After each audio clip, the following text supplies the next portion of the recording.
9월 모의평가 화법과 작문, 화법 파트 발표에 해당하는데요. 함께 보도록 하겠습니다. 지금 첫 번째 단락에서 자기소개를 하고는 지난주 특강의 내용을 언급을 하고 있어요. 이 특강의 내용, 개똥쑥에서 말라리아 치료 성분을 발견했다는 인류를 살리는 식물에 관한 이야기인데요. 이 식물에 대한 특강의 내용을 언급하고 이걸 자연스럽게 식물 멸종과 관련 지어서 이끌어가고 있어요. 발표의 화제가 종자 보존과 관련된 내용인데 이 내용을 직접 제시하기 전에 관련된 내용 청중과 공유하고 있는 경험을 언급하고 또 이를 통해 식물이 사라진 상황을 상상하게 함으로써 발표에 대한 청중의 주의를 환기하고 있다 하는 거 도입 부분에 활용된 전략으로 파악을 할 수가 있습니다.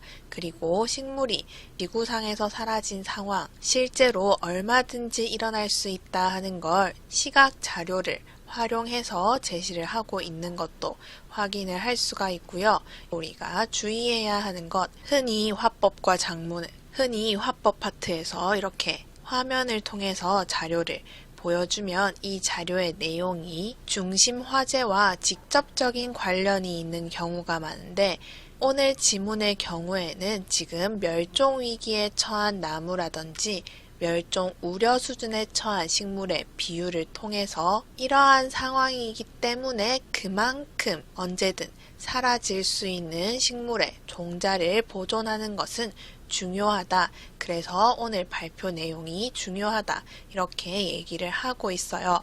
좀 간접적인 내용을 제시하고 있죠. 이어지는 두 번째 단락에서는 종자 보존과 관련해서 중심 화제인 시드 볼트 제시를 하고 있는데요.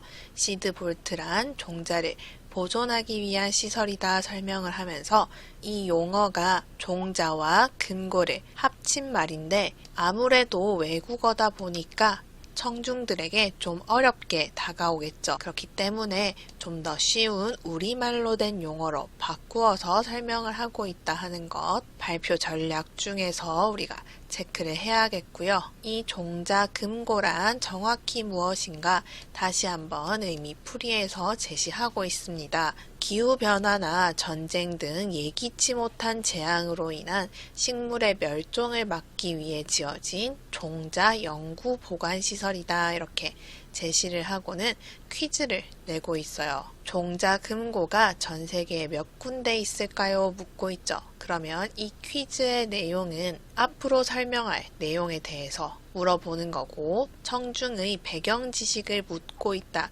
이렇게도 볼 수가 있겠네요. 그 다음 퀴즈의 답을 이야기할 때는 손가락 두 개를 펼쳐 보이면서 단 두 나라, 노르웨이와 우리나라에 있다 하는 것을 강조하고 있습니다. 언어적 표현, 단 두 나라, 노르웨이와 우리나라에만 있다 하는 것을 비언어적 표현을 활용하여서 더욱 강조를 하고 있고요. 이어지는 단락에서는 우리나라에 있는 종자 금고에 대해서 좀 더 구체적으로 설명을 하고 있습니다. 우리나라의 종자 금고는 경북 봉화군에 위치를 하고 있고 또 구조는 외부의 영향을 최소화하기 위해 지하에 종자를 보관하는 보관소가 있다. 여기 지금 지하에 종자를 보관하고 있다 하는 것을 이야기할 때 다시 시각 자료 활용하고 있는 것 확인을 할 수가 있습니다. 이때 제시하고 있는 시각 자료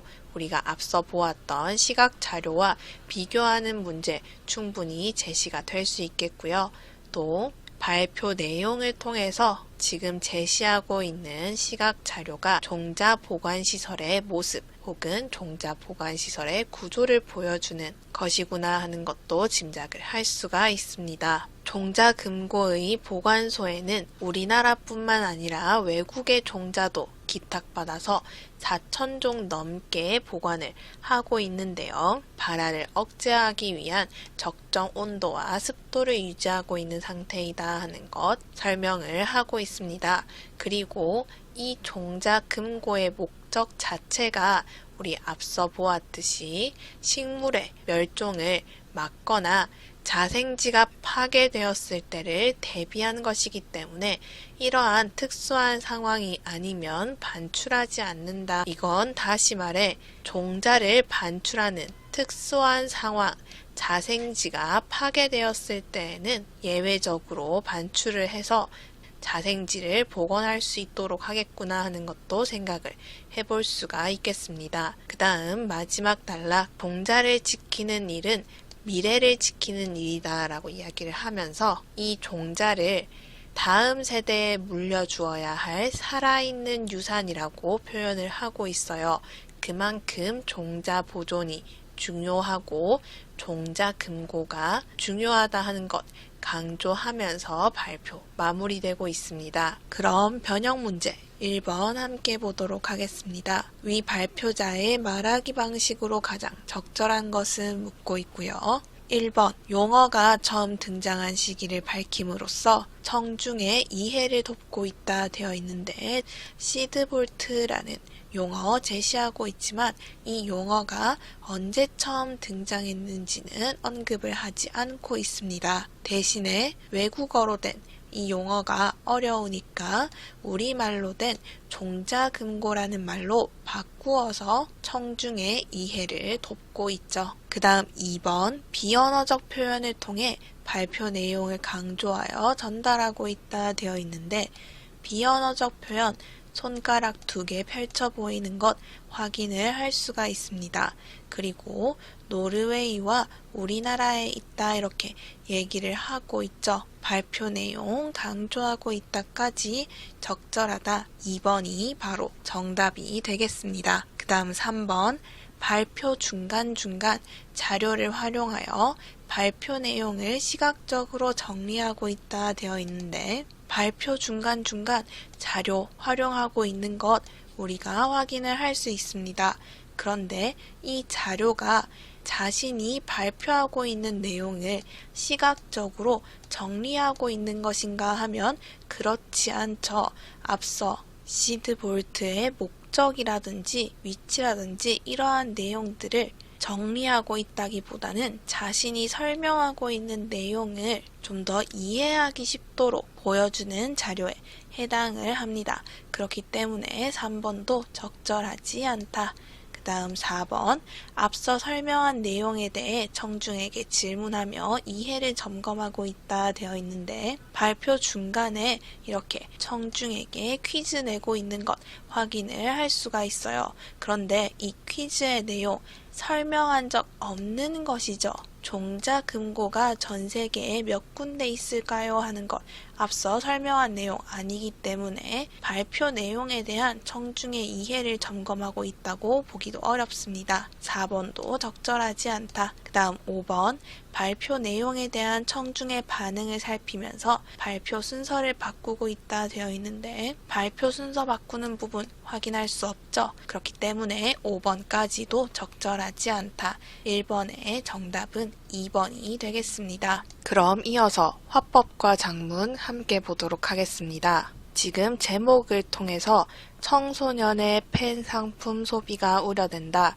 청소년의 펜 상품 소비와 관련하여서 우려하는 관점에서 작성된 글이구나 하는 것 바로 파악을 할 수가 있습니다. 첫 번째 단락에서 왜 우려되는지 밝히기에 앞서서 청소년의 펜 상품 소비 현황이 어떻길래 하는 것 밝히고 있죠.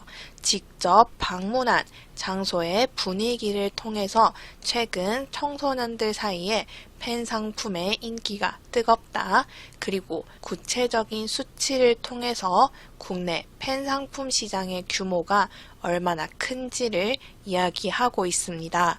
이 부분에서 우리가 조금 주목해야 하는 건 이 수치 부분인데요. 이 지문 같은 경우에는 주의해야 할 부분, 구체적인 수치를 2020년에 국내 펜 상품 시장의 규모에 관해서 제시하고 있죠. 그런데 2014년에는 이 정도 규모였는데 이렇게 성장했다 얘기를 하면서 기준이 되는 2014년의 수치는 밝히고 있지 않아요. 그래서 구체적인 수치를 통해 규모를 나타낸다 하면 옳은 선지가 되지만 구체적인 수치를 통해서 성장세를 보여준다 라고 하면 틀린 선지가 되겠습니다. 다음 단락부터는 이렇게 인기가 많은 상황인데 우려되는 점들이 있다라고 하면서 한 단락마다 하나씩 우려되는 점들 제시하고 있는데요. 첫 번째, 충동적으로 팬 상품을 소비하는 비율이 높고, 두 번째, 과시적 소비의 형태로 드러나기 때문에 또 문제가 되고, 마지막으로 소외감을 느끼지 않으려고 소비하는 일도 있기 때문에 문제가 된다 하는 것을 담화 표지들 활용하여서 이렇게 나타내고 있습니다. 그래서 이 담화 표지와 관련된 문제도 충분히 출제가 될 수 있겠죠. 다시 첫 번째 충동적 소비와 관련해서 본문에서 살펴보아야 할 부분은 바로 이 인용하고 있는 설문조사 결과인데요. 지금 2020년에 실시한 설문조사 결과에 따르면 67%가 충동적으로 팬 상품을 산 적이 있다고 응답했기 때문에 그만큼 우리가 충동적인 소비 걱정을 해야 한다 얘기를 하고 있어요. 그런데 설문조사 결과 인용한 건 좋지만 이 조사가 누구를 대상으로 하는지 또 누가 진행한 건지 이런 것들을 제시하고 있지 않죠. 그렇기 때문에 글의 신뢰성을 떨어뜨리는 원인이 될 수도 있다. 그 다음 앞에서 계속 충동적인 소비 이야기를 해놓고서는 마지막 문장 일회성 소비가 잘못된 소비 습관의 형성으로 이어질 수 있다 얘기를 하고 있어요. 그러면 이 내용 적절하지 않은 표현이 사용된 거죠. 앞에서 계속 충동적 소비라는 용어를 사용했기 때문에 여기에서도 일회성 소비가 아닌 충동적 소비라고 이야기하는 것이 적절할 겁니다. 이어지는 두 번째, 과시적 소비와 관련해서는 전문가의 견해를 인용하여서 왜 이러한 소비가 나타나는지 심리적 원인을 제시하고 있다 하는 것 체크를 해두면 좋겠죠.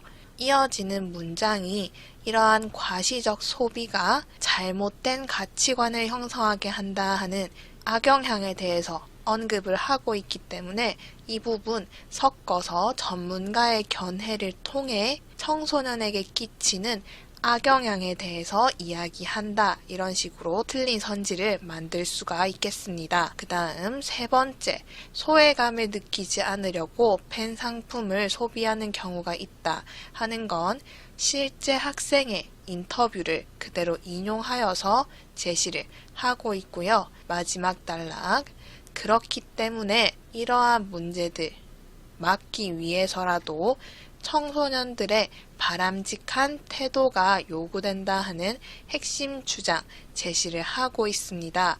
그리고 저서 책의 내용을 인용하여서 여기에서도 합리적이고 주체적인 소비 태도가 중요하다고 얘기하고 있다. 그렇기 때문에 내 주장이 그만큼 타당하다 이렇게 전개를 하고 있어요. 그런데 마지막 문장을 보면 갑자기 그렇게 하려면 기업이 노력을 해야 한다 얘기를 하고 있죠. 물론 기업의 노력이 필요한 건 맞지만 여기에서 이 이야기를 언급하는 것이 문단의 내용을 고려하였을 때에는 부적절하다 이렇게 평가할 수 있어야 합니다. 청소년들에게 합리적이고 주체적으로 팬 상품 소비를 해야 한다라고 얘기를 하면서 기업이 이렇게 해야 한다는 내용은 필요하지 않죠. 그렇기 때문에 이 부분 삭제하는 것이 적절하겠다 혹은 수정할 필요가 있겠다 알 수 있어야 합니다. 그 다음 이어지는 나는 앞서 보았던 글을 놓고 진행된 회의에 해당을 하는데요. 중요한 부분만 확인을 해보면 학생 1이 초고에서는 언급하고 있지 않은 팬 상품 소비의 긍정적인 면들 제시를 하면서 두 관점의 내용을 균형 있게 제시해야 할 것 같다 이렇게 얘기를 하고 있습니다. 그러면 우리가 가와 나를 통해서 이 팬 상품 소비를 두 가지 측면에서 바라볼 수가 있겠죠.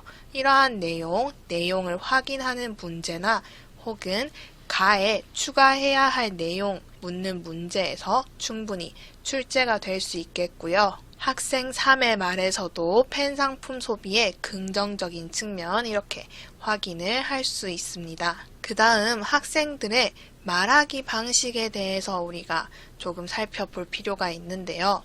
지금 학생 1이 학생 2의 글을 읽고 나서 사실은 반대되는 의견을 펼치고 있죠. 그런데 이러한 의견에 대해서 학생 2가 자신의 주장을 그대로 고집하되 어떻게 이야기를 하고 있느냐? 학생 1의 말에서 먼저 동의하는 측면, 일치되는 점을 먼저 이야기를 하고 그런 다음 다른 점, 하지만 나는 이렇게 생각해 얘기를 하고 있죠. 그 다음 뒤늦게 회의 시간을 착각해서 늦은 학생 3에게 학생 2가 회의 내용, 앞뒤 내용 공유하지 않고 이렇게 다짜고짜 질문을 해서 학생 3이 바로 질문을 이해하지 못하는 부분, 왜 이런 현상이 발생했는지 서술하거나 파악하는 문제 출제될 수 있겠죠. 대화의 맥락, 대화의 내용을 공유하지 않아서 학생 3이 흐름을 이해하지 못했고 그래서 질문에 제대로 답하지 못하는 의사소통의 문제가 발생하였다 하는 것. 그리고 대화의 맥락을 공유하지 않아서 문제 생겼으니까 당연히 맥락 공유하면 충분히 해결을 할 수 있습니다. 학생 1이 회의에서 어떤 이야기를 하고 있는지 공유해서 문제 해결된 것까지 확인할 수 있고요.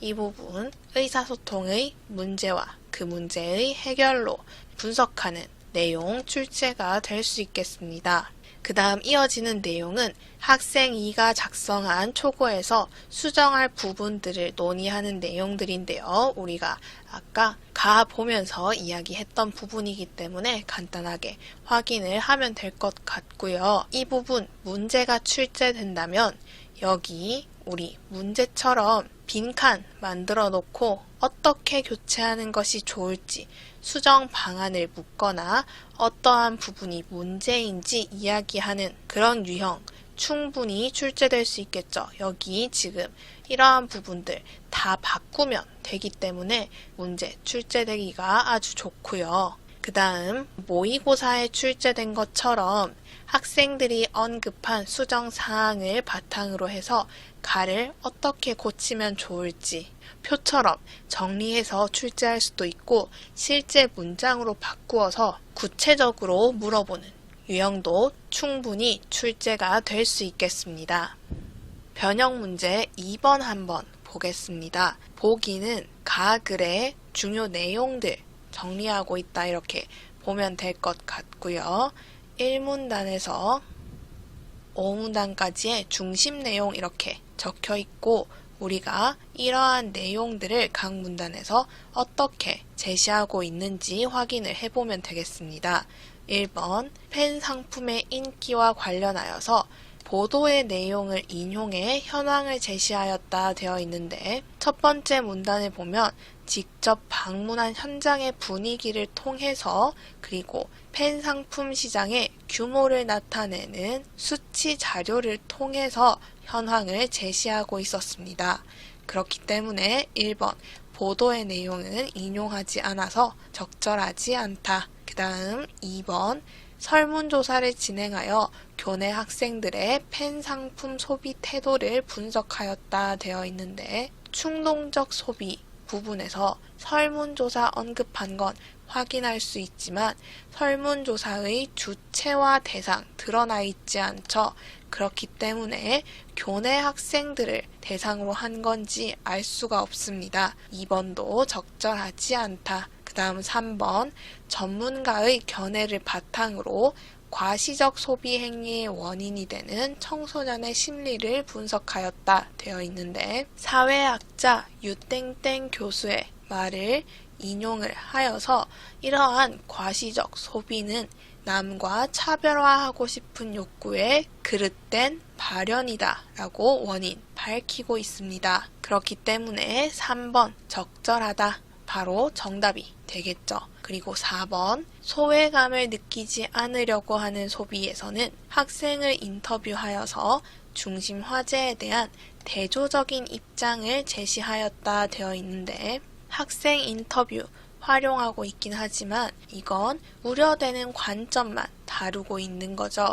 대조되는 관점은 확인할 수가 없습니다. 그래서 4번도 적절하지 않다. 그리고 5번, 관련 저서를 근거로 팬 상품 소비에 바람직한 태도, 문제 해결을 위한 기업의 대책 마련이 필요하다 이렇게 되어 있는데, 선지만 봐도 소비의 주체는 청소년들인데 기업의 대책 마련 촉구하는 거 적절하지 않죠. 그리고 실제 마지막 문단을 보면 저서의 내용 인용하여서 청소년들의 합리적이고 주체적인 소비 태도 강조하는 것 확인을 할 수가 있습니다. 그렇기 때문에 5번도 적절하지 않다. 2번의 정답 3번이 되겠네요. 그 다음 장문지문 마지막으로 보도록 하겠습니다. 지금 체육대회의 새 이름을 공모하기로 한 상황에서 이 공모전과 관련해 이름 짓기에 대한 글을 적을 것이다 라고 제시하고 있고요. 그 다음 그 글에 공모전을 하는 이유와 이름 짓기의 효과, 이름 짓기의 방법이 들어가면 되겠다 하는 거, 나의 장문 맥락과 포함되어야 할 내용 제시를 하고 있습니다. 바로 나로 넘어오면요. 첫 번째 단락에서 왜 공모전을 열기로 했는지 이유 밝히고 있어요. 올해부터 운동을 잘 못하는 학생들도 즐겁게 참여할 수 있는 새로운 프로그램으로 구성된 새로운 체육대회 10건데, 이 바뀌는 체육대회의 특징이 잘 드러나는 이름이 필요하다고 판단했기 때문에 공모전을 열기로 했다 이렇게 얘기를 하고 있네요. 그 다음 이와 관련하여서 이름 짓기에 대한 글을 쓰기로 했죠. 그래서 이름 짓기로 내용 연결되고 있습니다. 이름이 무슨 영향을 미칠까 생각할 수도 있지만 효과가 생각보다 크다 얘기하면서 예상 독자가 떠올릴 만한 질문 먼저 언급을 하고 거기에 답하면서 이름 짓기의 효과 크다 이렇게 다음 문단에서 설명할 내용 언급을 하고 있어요. 이름 짓기의 효과 2가지 제시하고 있습니다. 첫 번째, 사람들에게 대상에 대한 긍정적인 이미지를 갖게 하고요. 2번째, 사람들의 참여 동기를 이끌어내는 효과도 있습니다. 그리고 이러한 이름 짓기의 효과들 보여주는 사례 제시하고 있습니다.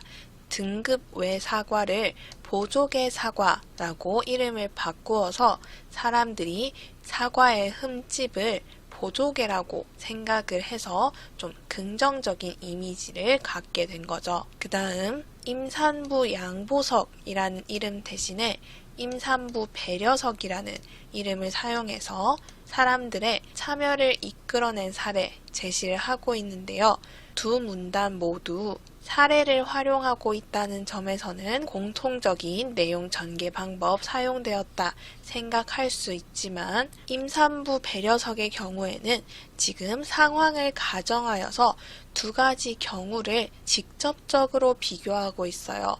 양보석은 이런 느낌을 주지만 배려석은 이런 느낌을 주기 때문에 임산부 배려석이라는 이러한 이름이 더욱 효과적이고 사람들의 참여 동기를 이끌어낸다는 걸 알 수 있다 이렇게 설명을 하고 있는 거죠. 상황도 가정하고 있고 또 대조적인 상황을 통해서 효과를 드러내고 있다 하는 것, 보조개 사과의 사례와는 좀 다르다 이렇게 파악을 할 수 있어야 합니다.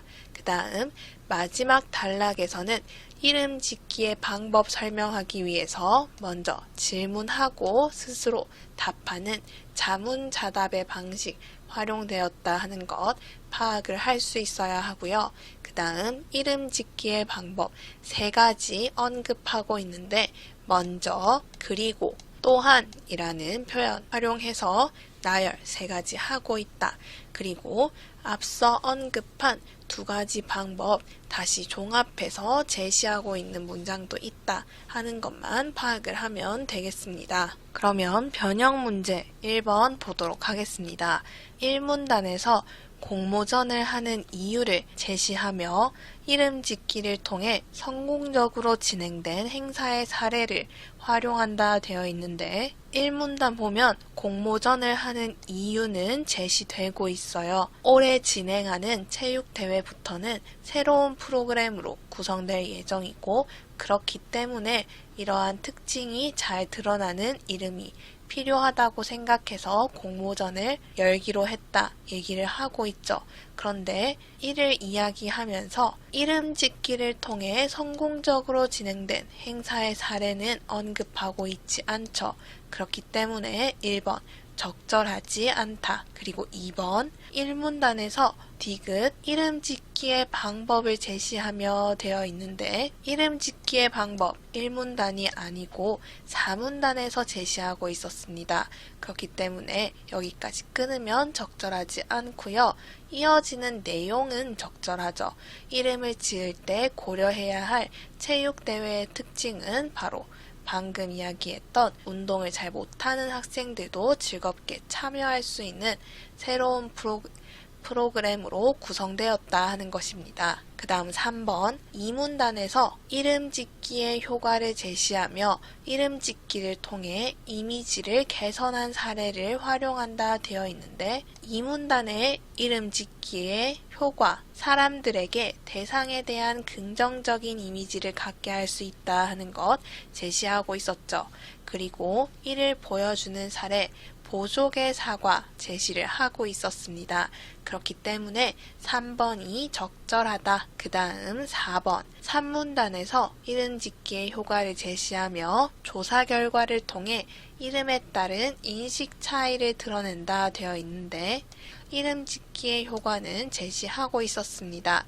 사람들의 참여 동기를 이끌어낼 수 있다 확인할 수 있죠. 하지만 조사 결과를 인용하여서 이러한 이름은 이렇게 느끼기 때문에 참여한다, 참여하지 않는다 얘기하고 있진 않았죠. 이 조사 결과를 통해 때문에 4번이 적절하지 않은 선지가 되겠습니다. 그 다음 5번 4문단에서 이름 짓기의 방법을 제시하며 구체적인 예시를 들어 이해를 돕는다 되어 있는데 4문단에서 이름 짓기의 방법 하나씩 나열하고 있었지만 이러한 방법 보여주는 예시 들고 있지 않았기 때문에 5번도 적절하지 않겠습니다. 그래서 1번의 정답 3번까지 쉽게 찾아볼 수가 있었고요. 9월 모의평가, 화법과 작문 파트 이렇게 모두 정리해 보았습니다. 모든 자료는 나무 아카데미 홈페이지에서 이용하실 수 있습니다. 채널을 구독하시면 더 많은 정보를 이용하실 수 있습니다. 감사합니다.